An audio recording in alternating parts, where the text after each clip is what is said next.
ఓం నమో వెంకటేశాయ. భజగోవిందంలోని మరొక శ్లోకము.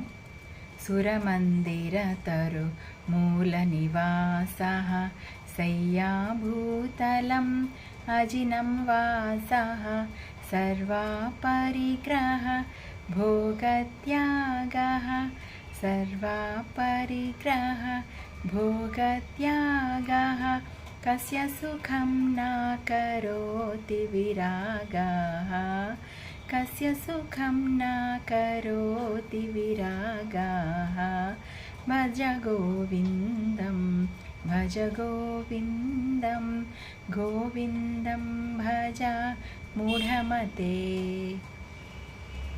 దీని అర్థము, ఓ మూర్ఖమైన మనసా, దేవాలయం దగ్గర కానీ చెట్టు కింద కానీ నివసిస్తూ సాధారణమైన వస్త్రాన్ని ధరిస్తూ భూమినే పడకగా చేసుకొని అనవసరమైన వస్తువు సంపద భోగాల మీద మితిమీరిన ఆసక్తిని విడిచిపెడితే అలాంటి వైరాగ్యము మనసుకి నిజమైన సుఖము శాంతిని కలగజేస్తుంది.